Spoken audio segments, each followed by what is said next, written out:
Well, good morning and welcome to another exciting episode of the Real Estate Heavyweights podcast. I'm Ashton Hines, one half of the Real Estate Heavyweights, and I am here with my man, Tavis Westbrook. What's going on, Tavis? Hey, brother. I'm doing well. That was a good intro. I liked it. Thank you. Long time no see.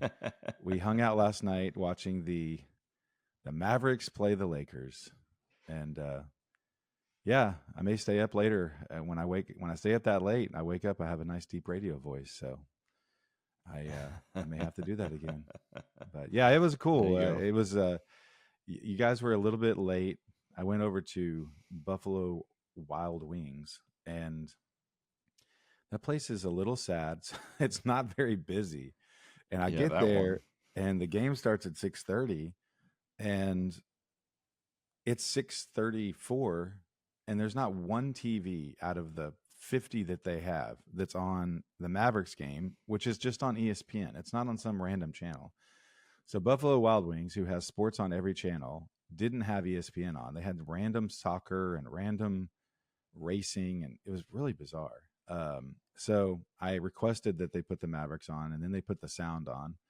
And then you guys got there, and it did fill up a little bit towards, the middle of the game. But it was really cool. But before you got there, I almost started crying because they showed our sweet Luca being introduced before the game, and he started crying because he was watching his tribute video, and it made me sad. It made me sports sad, and I was bummed for him. But then you guys got there, and he got over it pretty quickly because he scored 45 points. He figured out how to score. This is the second, and he made he hit an all-time record of doing this 2 consecutive times over 45 points with the same team. So basically a big middle finger to the Dallas Mavericks for trading him, and he's like, let me show you. Yeah. Then I'm gonna put up 45 points became both the first times person that he played against you. Yeah, and he became the first person in NBA history to score 45 points with 2 different teams in one season. And he became the fastest person in Lakers history to get to 700 points, 250 rebounds, 250 assists. He beat Wilt Chamberlain. So he's doing great. Our boy Luke is doing great, but he was sad, and that made me sad. And I'm sure the waitress found it to be a little awkward that I was insisting that I had friends that were going to come help me out and eat and have a beer, but for a while I was there by myself and sort of sports crying. So hopefully she went back and texted her friends about how awkward the table number 19 was. Well, cool. So what all is going on with you? I know you're super busy. We're going to talk a little bit about your flipping business later in the "What's Your Problem" section. If you're new to the podcast, we always do a market update. We do our news, which we talk about local news, Dallas area real estate news, and state and national sometimes. And then we get into a third section where sometimes educational, sometimes we're looking at design trends. We're looking at different houses that are on the market. But we do a section called "What's Your Problem?" So we're going to dive into Tavis's flipping business later on in the show. But I will touch on part of what I'm doing today. Is I'm driving over to Sweetwater over by Abilene, and I'm on the cusp of being finished with that project. I've mentioned it several times. That was my one rental. That was my one long-term rental. I purchased it from Tavis. At the time, the person living there was a faithful rent payer, and she changed her mind when she got a new landlord. And we had to evict her, and unfortunately, but it is what it is, and we found a buyer. It's been on the market a while. We found a buyer that lives around there, but part of the sale agreement was that they gave me a little bit more money if I would go do a little bit of demo for them, and so I'm going to go with Luke today, and we've got to rip up some carpet and some tack strip and some tile in the breakfast area and the hallway. But it shouldn't be a huge project. I'm going to preemptively rent a tile chipper and hopefully we don't need it, but I don't want to get over there. Sweetwater does not have all the resources we do, so I don't want to get over there and need something and then not have it and have to like stop what we're doing and drive to Abilene and come back and all this stuff. So knock on wood, you haven't had any squatters or any of that going on, right? So, yeah, well, they went and they did their inspection recently, yeah, and so they didn't mention anything odd. And I had met two of the neighbors while I was there, and I think they would have called me if something seemed off. Yeah. I mean, I don't know, but I mean, it's a small town and everyone kind of knows everything. And I do think that the agent would have. Darcy, out. Darcy, good grief. Darcy, get out. I'll cut that out. But I do think that the agent would have told me about that. So yeah, we're getting close to closing there. But part of my problem that I'll touch on is I let my LLC lapse, and every year in Texas you're supposed to pay this franchise tax or something. But if you don't make over a certain amount of money, you don't have to pay anything. You just have to file this form. You just have to file it, right? And so they send these letters. I'm like, I don't even know. You have to log on. You got to get this password and blah, blah, blah. And well, I let it lapse. And it keeps no big deal. Your LLC in good standing is what it does. But the problem is I bought this rental house in the name of the LLC. That's who's on the deed of this house is the LLC. So they can't sell the house when the LLC is not in good standing. And so I'm having to go through the process with the state. It's not rocket science, but it's a lot of different websites that of course you don't have a normal login and password to the Secretary of State, so then you have to go find IRS. You got to find some random number on a letter, and then you got to log in, and then you got to pay this, and then it gives you a link to go to it on another site. It's just fairly convoluted. And so I'm waiting to get word that we're good to go. I think I've done everything I can. I tried to call yesterday and I was 44th in line. So I hung up. No, thank you. I think that's probably around the time when you were trying to call me. And you're like, it went straight to voicemail. But I was, 44th in line with the state. So lesson learned here, just keep up with that stuff. I haven't really done much this last year with the LLC. And so it was just way on the back of my mind of something I needed to take care of. And I should have paid more attention to those letters that they sent. And now it's causing a problem. So ultimately, if you have an LLC, just make sure either your CPA or you set a reminder every year when you when you file your taxes. Yeah. You just have to go in there and update your franchise tax document. So yes. But hopefully we got all that ironed out and we're closing soon and have to. It'll be good to put it behind you. I know it's, it had potential. There was a lot of upside that was potentially there. Bad timing in the situation on how things kind of uncrumbled. The tenant was supposed to actually increase the rent to you by $100 more per month when the lease was renewed. Yeah. But unfortunately, the lease never got renewed. And so therefore you were basically month to month. You didn't have a lot to kind of hold her feet to the fire, and things got sideways, and you kind of, gave her the benefit of the doubt. I was giving her the benefit. You didn't hold her feet to the fire, and then it got too far along. And at the end of the day, she just doesn't make enough money to play catch up to where you needed her to play catch up, and things just went south. So it is what it is. And we were going to refinance that. And, then the market changed and the rates went up. So we couldn't refinance. Yeah. There would probably be a time when I had a little extra money that I could have put into it to flip. And that little pot the went flip away. Numbers really worked, right? I mean, that was something we talked about in the beginning. So there was several things that just kind of where the payday was on that property was more in the flip side. Yeah. But kind of hindsight, flipping over there would have been a little difficult, just not having the crews, and it's just several things conspired for this to just not be the best thing ever. So, but it's okay. I mean, it started out, we had a lot of exit strategies, and the market changed, and she changed, and I didn't do a great job as a landlord, and So there's all these things that we're tying it all up. So everyone learn from my mistakes.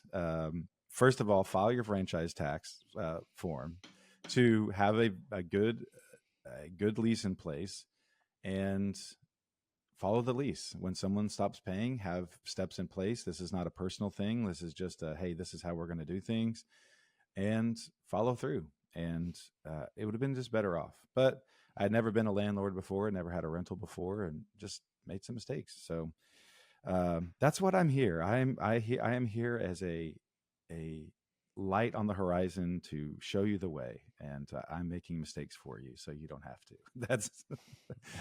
That's hopefully one of the things that I can help you out with. Shining your light. All right. Well, cool. We'll talk a little bit more about your flipping business and what the stuff we got going on later in the show. But why don't we get into a little bit of a market update? Share our things here. All right. So there's actually a couple news stories about our market, and so I will touch on those a little bit. But here's the last 7 days on our MLS, and our new listings are, this is our custom look of the counties that we deal in: Dallas, Denton, Collin, and Tarrant. New listings 2,630, back on market 418. 3,000 price decreases, which is actually statistically a lower percentage than has been the case. It's been in the 4,000s and 4,700s, which is more than 10% of the market. So at least the price decreases have decreased, which is a nice thing. People are pricing a little bit better, and maybe the market's picking up a little bit, and so they're not having to come down as much. That or every seller, objected this week to reducing their price. Yeah, put their foot down and said, heck no. So we've got a lot pending. We've closed 1,275. We have a few expired and canceled, but 133 expired, 442 canceled. So not a ton in that area. So it seems like the market is active, and it's doing a lot of business. People are doing a lot of business. We'll come over here. I wanted to look at the, month supply. We've been around 4.2. I haven't pulled this morning, but we are at 4.5. So inventory is going up. Creeping up. Yeah. Overall homes for sale, we're at 42,000. 10-year high is 44,000, 45,000, something like that. New listings, the entire MLS, new listings, 186,000. That doesn't seem right. That can't be right. No, that can't be right. There's only 44,000 homes for sale on the MLS. However, this statistic says in March we had 186,000 new listings. Like, see, sometimes I think they just don't count on anyone looking at these. Sometimes here these jerks are. See, here we go. Closed sales 115,000. Right, man, what are they doing? But maybe weird. Is this like the last 12 months? Maybe I'm okay. Maybe I'm the idiot. That's here. a little better. Okay. But it's still when you look at the majority of counties that are moving property are the three major ones, right? Unless this makes sense. I know the entire MLS also includes Tarrant County and things like that, which we're not including. But yeah, I did rolling 12 months instead of monthly. Got it. I did not click the right button. So yes, new listings 18,000 on the MLS. But I wanted to look at original list price, percentage of original list price, and I always like this one. So we're at 96.5. This is about how much discounts people are getting, around 3.5% discount. Okay. Off of list. Like I said, I'm going to be selling my house soon. Actually, something came onto the market on our street coming soon. So it'll be interesting to see where they come in at, because another one on my street's way overpriced. We should go live today on the property in Garland on Dabney. Nice. And then early next week for Alameda, which is in Carrollton. So nice. Yeah, we got several that are coming to market there, and it'll be really nice to see how the traffic is and how people react. I mean, if it's like any of the other ones, except for the Aubrey one, the Aubrey one was Oh was gosh. the outlier. Yeah. But let's hope that's not the case. But as we found, the Aubrey property may have had other extenuating circumstances because that was the news story that we covered, that they were filing charges against an HOA because people were passing out flyers saying Basically that they did not want a discrimination. certain race Yeah. to come Yes. into the neighborhood. Like, yeah, maybe that would cause some people to not want to buy in there. Pretty And so sad. it was Yeah. very sad. I mean, but yeah, it's that was sad a that weird time. sad that is how things ended Yeah. up, right? But I mean, you were it, right in the middle of that. It's like, man, this is Yeah. just a weird neighborhood. No one's like, I'm not getting Well, any and showings. right off the bat, when we met some of the neighbors, they mentioned that, like, so that it had been a talk for sure. You're right, because right. Like, hey, the they were neighbor very said, "Oh, concerned. you're not going to rent it, right?" I was like, "No," Yeah, they and were I think very they even concerned. brought that up to you too. Yeah. When you were there. Yeah.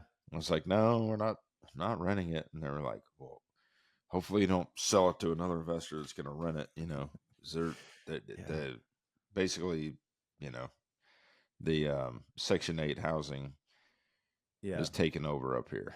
So Yeah. it's Yeah, it was. I unfortunate. mean, I guess hindsight, knowing what was going on politically, it does make more sense. But they were very concerned neighbors. They would multiple Yes. came over during the open houses and I guess said stuff to you in the yard, and it kind of came at the time. It came across like, wow, this is a good neighborhood. Neighbors love it. They just want a good neighbor. Yeah. But then you see the news stories, you're like, maybe there were some other things at play that they were really trying to guard. And dealing with that traffic on 380. Yeah. Yeah. That's so surprising about that is I did an open house this last week. Yeah, very close to that interchange of 423 and 380. And 380 we've talked about is just horrible. But I did one just south of there in a really nice neighborhood. It was a 2022 house and Tri-Point Homes, which I wasn't familiar with, but a really nice house and had a good view, backed up to a green belt, nice finishes. I felt like the price point was good. And I had like next to no traffic. Wow. It was just really bizarre. I thought it was going to be a home run type open house, and I did it Saturday and Sunday. I mean, the weather wasn't great, but it was just an odd. I just really thought we were going to get a lot more people interested because you don't have to deal with the 380 traffic, and it's a nice neighborhood. And I don't know, but I haven't been able to figure out that little corner. But it was really close to actually where Ryan, bought his house over there. Yeah. And same high school, and I think it might even back up to kind of the same lake greenbelt type area. So what was the price point? We were at 500 on that house, I believe. See, and that's part of it too. Is like I know when we had the Aubrey one, mind you, we were at 350, and I thought, man, you're getting a heck of a nice house for 350,000. Yeah. And what did we end up selling? I ended up having to like drop it down to, I think I sold it for 340 maybe or something like that. That sounds right. Mm-hmm. But it the issue was that just people were just like, no, I don't want to deal with that drive. I don't want to deal with that commute. I don't want to be that far out. And if you think about 500,000, think about, that's a decent budget here. You can get quite a bit. I mean, the last couple flips I've done have been under that 500 price point. So, you might be dealing with an older house, that kind of thing. But you've got a lot of options still up to 500. So I think, if people have a $500,000 budget, unless they're working up there on that side of town, like the new hospitals up there or something like that, then I mean, there's all sorts of stuff. They probably up don't there. want to be that far north. Yeah, but I don't think you get to take advantage as much as, like, let's say Richardson, Lake Highlands, Casa View, the first time home buyer that is looking at the $700,000 to $800,000 houses like Polk and all those down there. Yeah. Where, we've talked to a few agents. We actually walked a house that was decent, and she said, oh, we have tons of traffic. I mean, they were getting 3 or 4 showings a day, but everyone would walk in. These would be young couples, first time home buyers in like the 700 range. And they just didn't want to ever go to Home Depot. And so if there was anything wrong, they're like, I just can't. You just can't. You're like, man, this is such a weird part of the market. I mean, these people have never owned a house before, yet they want a perfect house, and they're really high budgets. And I talked to my mortgage guy when I went and played golf at Topgolf last Friday, and he was saying that a lot of those are equity. You know, parents are helping out with down payments or sharing equity, gift or to equities, like there is a huge portion of that population. And he said also there are, when you're down in that area, you have a lot of people that are working downtown with really good jobs. They're just young, but they have no kids yet, and they're both making really good money, and so they can afford a lot of house. So anyway, I will share this one story here that does talk about the market. It called it shadow inventory. It says shadow inventory of vacant homes suddenly piles on the market in Texas. New listings, active listings spike. It's a little clickbaity, because it was talking about year over year stuff. And it's like, in 2016, it was 17%, and now it's 22%. Like, well, I'm not saying that that's not higher, but then when you go down here, there are some actual numbers.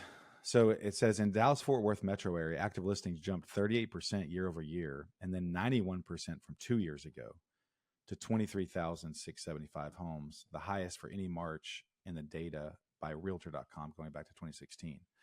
So either way you look at it, I mean, there are a lot of houses coming on. And what they were saying is that it seems that what they're insinuating is that there's a lot of people who moved on during the last few years, but they bought something else, but they've kept these houses. Maybe they're doing self rent. Okay.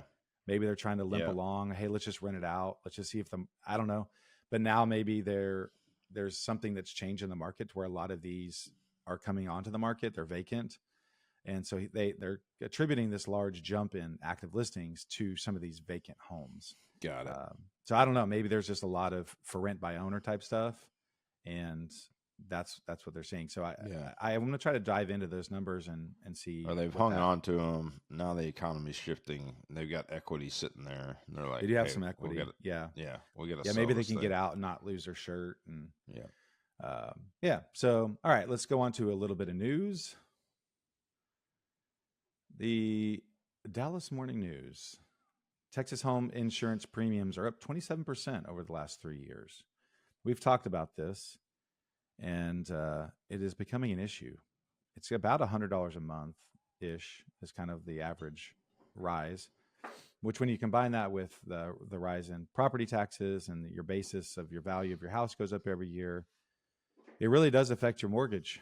And insurance companies are starting to push back on things. And I don't know that they're pulling out completely out of certain parts of Texas, but this does talk about how we stack up. I mean, we're kind of in the middle. It's definitely a big number. It seems like insurance premiums are just going up pretty much everywhere. Mm-hmm. And when you look, Utah actually was the largest increase right here. Oh, wow. Texas, 27% increase, was tied for 16th largest in the country over a 3-year period. Utah was 59%. Wow. Illinois 50, Arizona 48. I didn't dive into Illinois, but I looked at Utah just to kind of see what was explaining that. And specifically in Salt Lake City, they've started a lot of new construction closer to, I guess, some mountains, and the wildfire, concern is real there. Arizona, I could see how that could be an issue. Arizona, Illinois, I don't know. I'm not sure why all of a sudden that would be jumping there, but flooding maybe I don't know.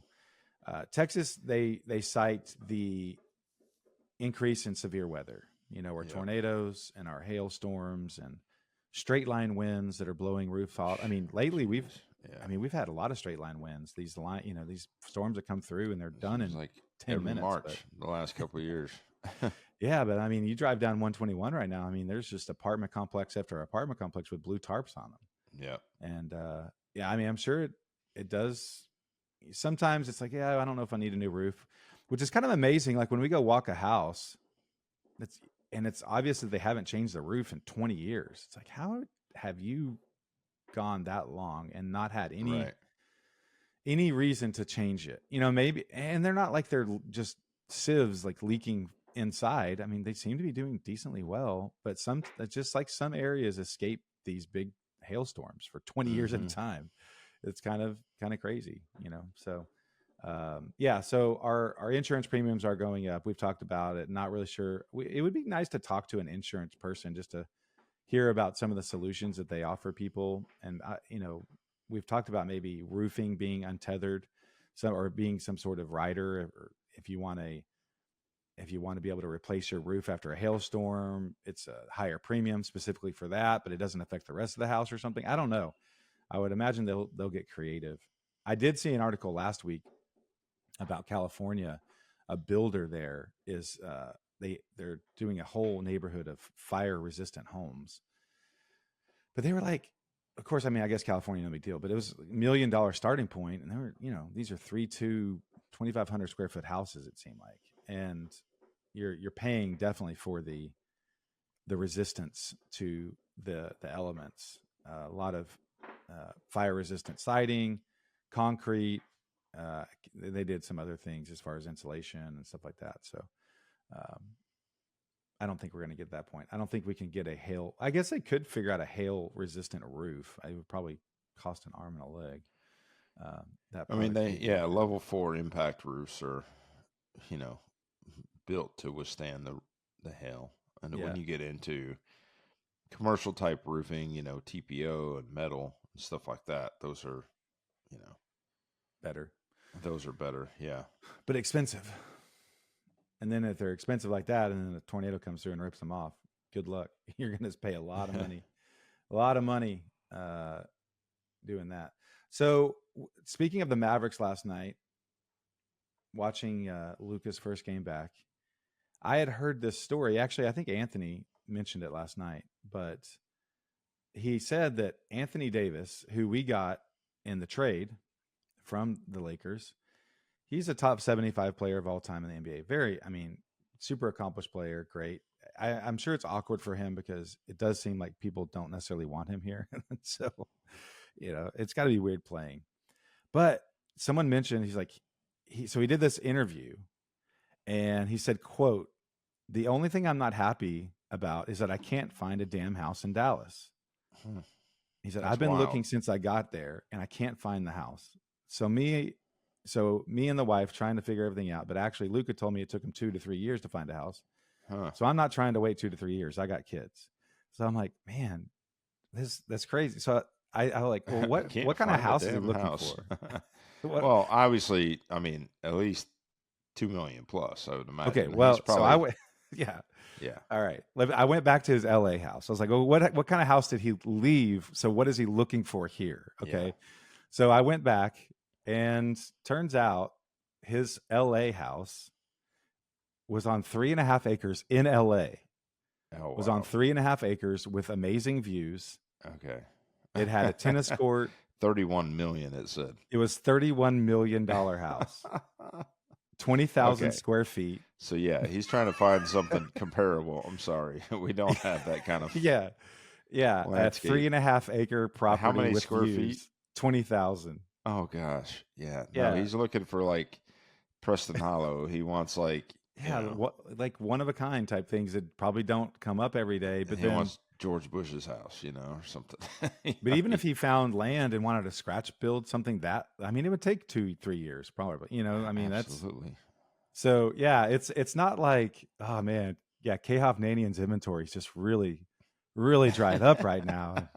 Beezer's coming at us with some nice incentives, but I just can't find the right combo. He's not looking bedroom. Just for a house. He's looking for a compound in a state. Yeah.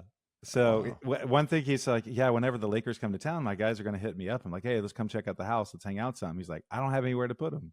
What's the funny part about that is like, I imagined Aaron, Anthony Davis looking on Airbnb and finding like a decent house. It's like, wow, here's one in Canyon Creek. Looks really nice. Which segues, little update on Aaron's midterm rental. It's finally on the market, and he got his first 2 bookings. Now, not midterm, not they're short-term rentals, but he got his first 2 bookings. He has someone in the house right now, and so we are super happy for him. Yeah, And I think 3 night uh, minimums, and he's getting a good rates. pretty good rate. Yeah. So it's obviously got a long way to go to book up for months at a time and do that, but I getting mean, through the project, getting someone in there has to feel awesome. if you think about it, though, like so his rates are averaging, I think, for the short term, and he has them on flex rate, but they're averaging close to $700 a night. Wow.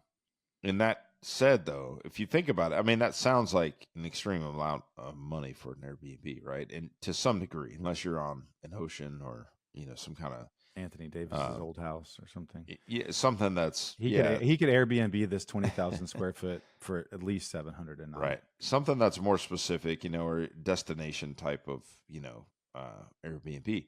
Although, if you think about it, in any kind of given 5-star hotel nearby, the average rate's going to be, at least $250 to $300 a night minimum Yeah. for a king bedroom suite. So Right. in this case, he's providing 4 bedrooms, right, and a house and a pool and pet spa. friendly. So, I mean, when you think about it that way, if you're in a position where you are visiting family and you've got, kids with you or something, you're looking at having to potentially rent 2 rooms. Why Oh not yeah. go to a luxury property like this? Yeah. No, I So think he's got a unique property, and we've put out a few pictures. I've got some video I need to put out, but yeah, great response to how we're it turned excited. out, and We're excited that very excited for him. this is working. He's making progress, and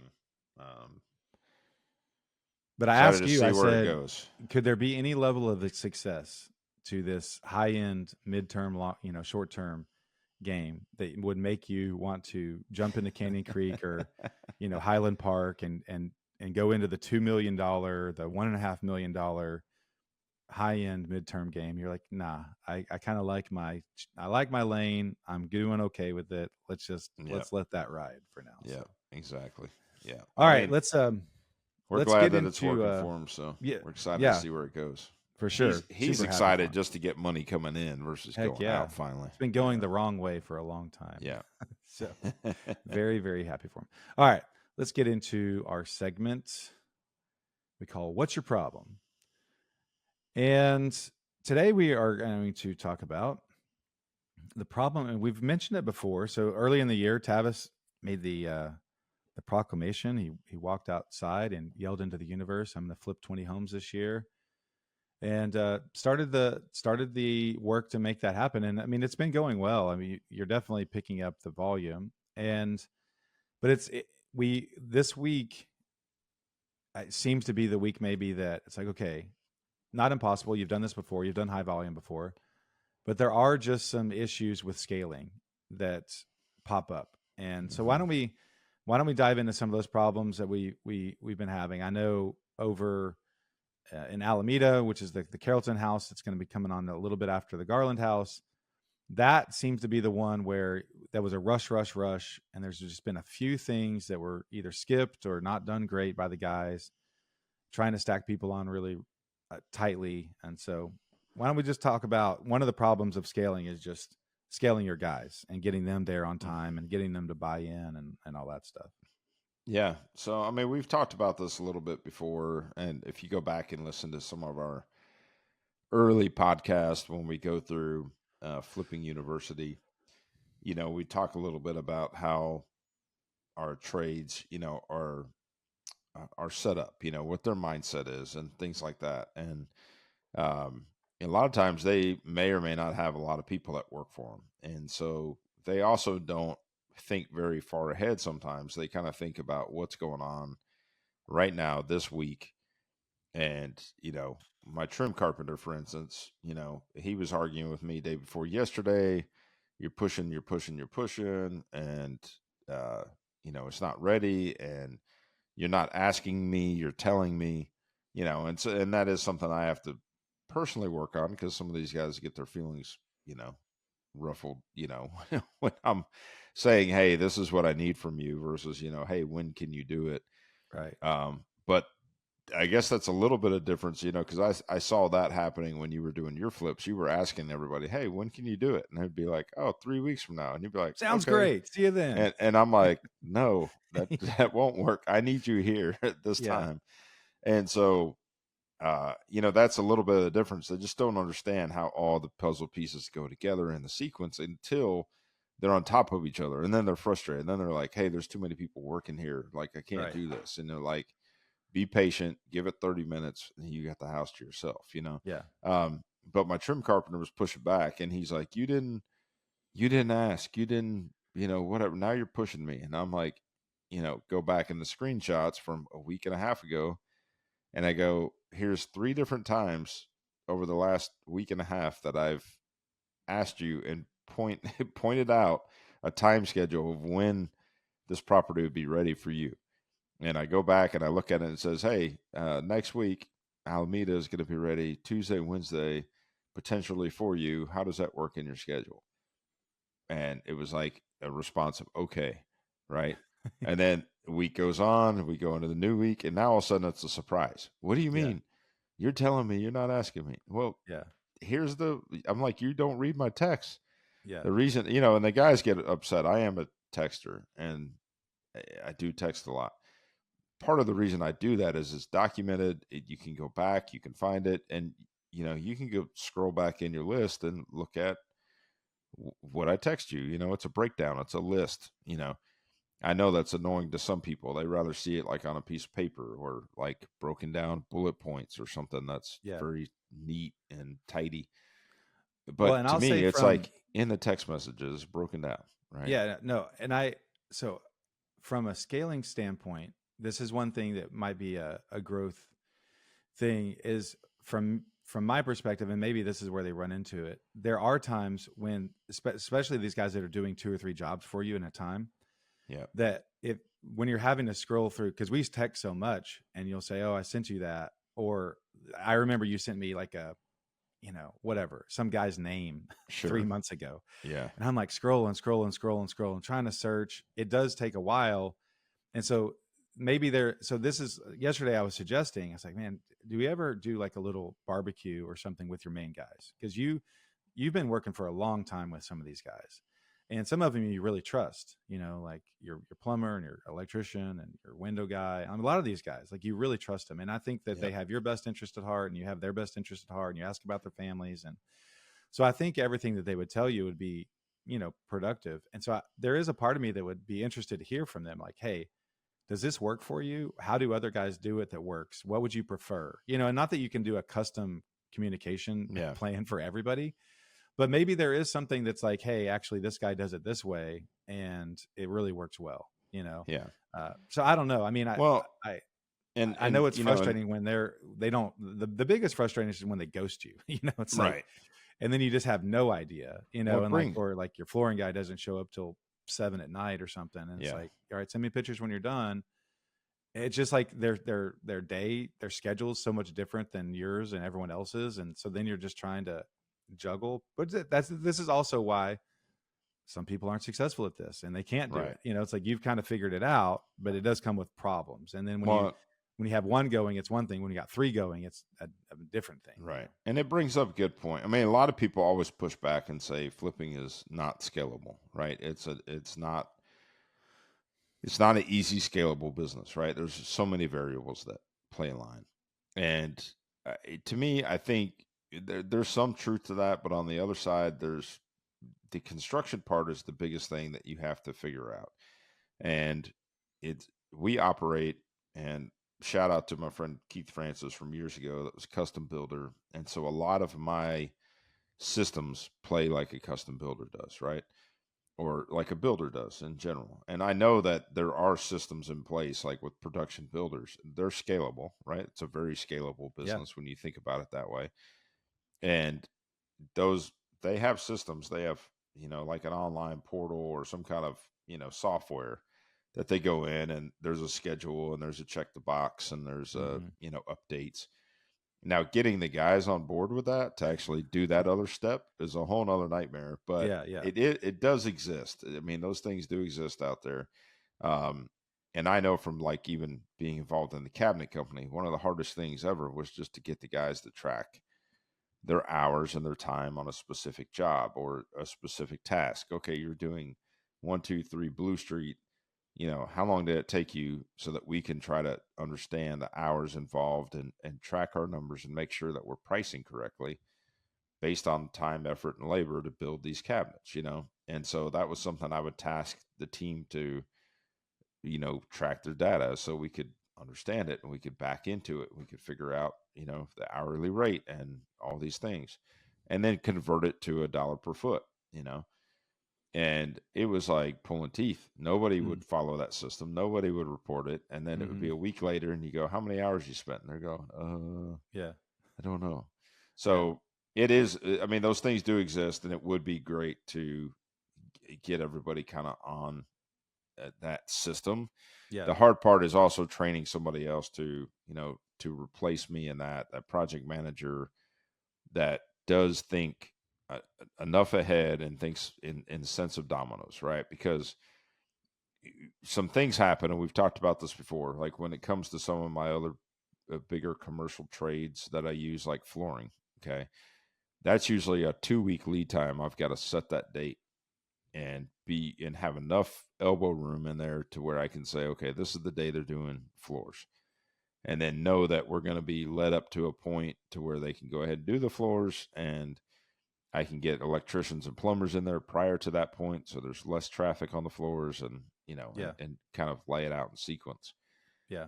And if something gets missed, you've got to have enough of a bonus, enough of a cushion in there Sure. to adjust. But you've been involved in a couple of these, one back in Shearwater when the door wouldn't open, and what happens is if you got to reschedule one of these guys, that's where things really stink. Domino. Because if you miss that date, it could delay you by 2 weeks because that's the next those are like date the that they have critical available. Those are kind of like the critical 30-minute windows that can affect 2 weeks time. Like if you're there or you answer your phone when they call you and you can problem solve in the moment, like, no, they're coming, dude, I'll do this, or he can come open the door or whatever, then it kind of saves that. And then, or in the moment when they have a question that they need answer, or otherwise they just walk off like that. That's where showing up is a huge help. So I've got some ideas. They're lofty, kind of technology type ideas we could explore. But I mean, my high level, the money, no object, everything is like, it would be amazing if you had your own little app, or there was an app that had the property and you could have all the trades and say, then when you take pictures for that property, you just put it in that little file. So then Callie shows up to, Johnny shows up to this address. He pulls it up. He clicks on the electric button. It has all the things, all the videos, all the pictures, all the preferences, all that stuff right there for that property. And then if he goes to another one, he clicks on that. It's all right there. And then when you're going through the house, you can say, hey, I'm going to shoot this video. I'm putting it in this file. I'm shoot this video. I'm put this. So I think it's possible. But let's talk a little bit about, from a scaling perspective, from a deal flow, because now you're looking to pick up deals. Mm-hmm. We went and looked at one yesterday that on paper looked okay. It still could be decent if they're going to have to. The wholesaling company didn't do a good job of research on the front end, and they're going to have to go back to that homeowner and ask for a huge reduction, because we actually educated them on school district was a huge issue. Plus they need a discount for it's across from an apartment. They were looking at best case scenario, and we're like, yeah, not accurate. They were cool about it, but trying to educate them. So deal flow becomes I would say probably the biggest thing. And so talk about how you're trying to go about it, and we need to brainstorm ways off camera, whatever, about getting out to your agents and that sort of thing. So talk about how you're kind of feeling that pinch now, and some of the things you're trying to do to bring in deals. Yeah, again, we talk about it from a you have to get enough opportunity to shift through it and then look at it and go, okay, it's a 10-to-1 ratio, or it's a 20-to-1 ratio.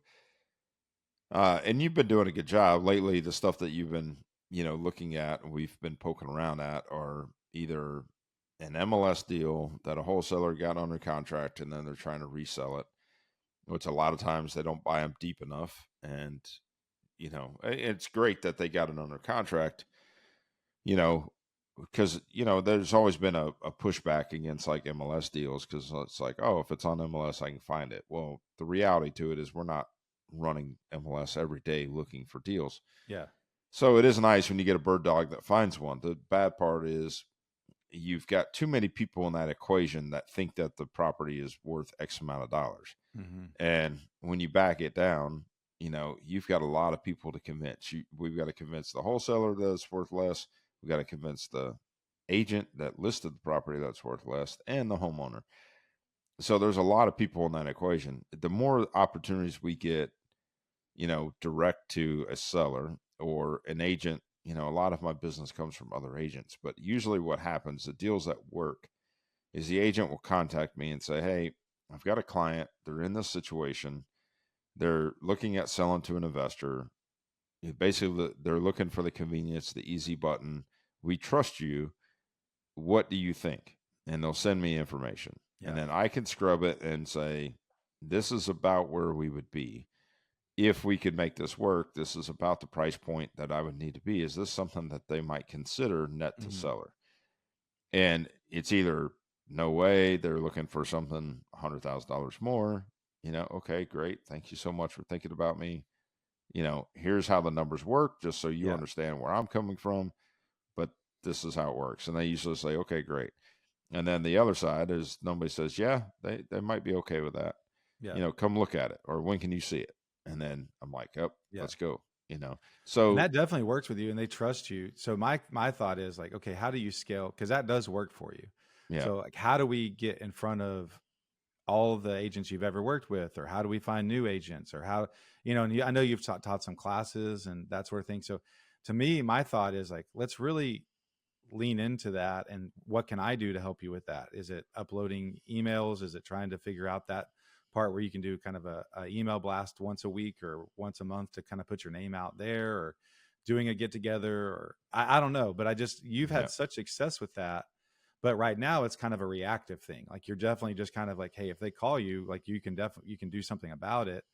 But maybe it's how do we go to them and pick up some new ones and remind the old ones, hey, I'm still doing business. Because some of them are on social media and I'm sure see your post, and that's where you get some of the stuff. Yeah, those campaigns and things definitely can help, and it's just a matter of putting those in systems and doing it. The other part is things we've talked about, right? The things that none of us like doing. The door knocking, the inviting people to open houses, the scrubbing, the circle prospecting a certain neighborhood, looking for over 65 exemptions, looking for homes that definitely need deferred maintenance. Somebody may be in that position, and by all means, direct to seller is the best way to go, right? From opportunity based situation, more margin for sure. I mean, and having a conversation. You've got some big players in town right now. There's a big guy. I forget is it Mark Spain possibly? Mark Spain. Good Lord, that guy. So he came from Atlanta. He was killing it in Atlanta. And then he came over here, and I mean, just the amount of dollars that he's spending. In fact, I heard that he was bought out. So he sold the company, and they've basically blown this thing up, and it's a scalable type of wholesale type business. But he's spending millions of dollars a month on billboards everywhere, and he advertises on the ticket. I mean, they spend a lot of money. Yeah, and they're getting that direct to seller, right? They're getting that phone to ring. They're getting people that call them, and then they field through it and see if it's a deal or not a deal, and then figure out where they're going to push that deal out, right? Yeah. So there's all different ways to to skin the cat. The other part is obviously having the capacity. I mean, companies like that get that amount of business that's coming in, you've got to have a team to be able to decipher it, analyze each and every deal that's coming through the door, address it and do it in a quickly manner to, because if they're picking up the phone, I've always told this, from years ago, just doing traditional real estate. I'm like, hey, if you get a sign call, they're calling your sign. Nowadays, I don't think many people call the sign as much as, they just go on the internet now and look it up. But if you get a sign call, they're also calling your neighbor sign too. Like Sure. they don't have a problem making a sign call. So you Yeah. better make sure if you get a sign call, you can convert that lead, you know. Mm. So I think that's a big part of it, is just knowing how to, convert that incoming call and, Yeah. build a relationship out of Yeah. it. The third part of scaling, I would say, is the money part. Luckily, you Yeah. have been able to scale some past sort of what your traditional setup is, and you've got some good partners there. So that's been really successful, and I think you have a lot of headroom there, which is nice. And so, yeah, it's just cool seeing. I mean, you've done a great job of kicking it into this next gear. Say, hey, I'm going to flip, and it's like not only that, but I'm doing multiple. And so just trying to, and I've talked about it, trying to find my place in the scenario of trying to bring deals to the table and finding the pond. And I think once I actually find the right pond to fish in and I Yeah. have success, I can put my foot on the gas and like, I know what I'm doing now. This is where I'm looking. This is I who I'm mean, going for. the best opportunity I think is out there is, and we've talked about this a few different ways. Like, the perfect scenario is you got a bird dog out there that finds an opportunity, and before they start talking numbers and going through it, they make a phone call to us, and they Mm-hmm. call us and they say, "Hey, what do you think of this deal?" Like, I've got a young kid, 21 years old. He's in our office. Janice introduced me to him a few weeks ago, and he's reached out, and he's like, "Hey, I found this deal. What do you think?" Like, he's going on next door and he's looking at, like, these different neighborhood apps. Mm. So he goes, "I found this deal," and he goes, "What do you think?" And I kind of ran quick math on it, and I'm like, because he's like, they're motivated, they need to move now. They're like at 179,000. It's like a 230, 245 ARV or something. And I was like, doesn't sound like there's enough in it.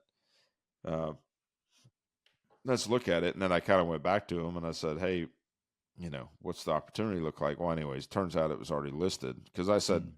"Hey, worst case, you can get the listing out of it," Yeah. because I mean, I would need to buy it for like 105. And then he goes, "Yeah, somebody else offered 107." So I was like, Yeah. well, there you go. I mean, that's telling you what you need to know. Sure. But it's, again, like having this conversation yesterday with a wholesaler. It's like, most wholesalers have never flipped a house before. So they really struggle to understand construction cost, and they really struggle to understand like a percentage of a margin. Like the guy we were talking to yesterday, he was trying to sell you on how much money you can make to make $35,000 Right. on a potential, deal Yeah. that was almost a $500,000 acquisition plus $140,000 reno, so Yeah. $640,000 investment, but you can make $35,000, right? Yeah. A 5% drop, which we're talking the average right now is 3.5%. So a five Yeah, percent drop in cost, there goes your profit. It's like yeah, it's just yeah. So yeah, it's the wholesalers I've dealt with when I actually sit down and kind of walk through the numbers, the ones who don't, that are newer, they appreciate it. I actually had a long conversation with a guy the other day that he said he had to flip 200, and he was explaining to me how I could make money on that Canyon Creek house, and it's like he wasn't, he was a little condescending about, oh, you guys, you have plenty of room in this, you can do this, you can kill it. And hmm I'm kind of thinking like, well, why don't you go for it? I don't know right. why you're trying to, if it's such a slam dunk, then you should go for it. Now they're based in Tennessee, so I don't know, but it is funny to hear their sales pitch. And when you can actually break down the numbers and say, well, I'm looking at this comp and I'm blah blah blah, and you're backing into the numbers. I think the number that usually throws them off is our reno number hmm is higher than that. Like, oh, you could do this for 80. Like, Yeah, okay, well, we're at 140. It's like, yeah, and this is, I don't want to break down every line item, but I just know this is based on a history, and we're doing 3 or 4 right now. We know what things are costing right now. So yeah, this number is a real number, and it's not just, oh yeah, you could just, that's the funny thing is, like, they look at a house like, yeah, you could spend 80 grand and make this look nice. They have no idea what goes into that 80. The funny thing about yesterday too is we show up and we're like, it says there's a pool there, and we're like, walk to the backyard, like, there's no pool here. yeah. There's, they've either One filled is it in across the or street like, from apartments. It's on the yeah, corner of a busy street in the all their school main comps district. were a different school district.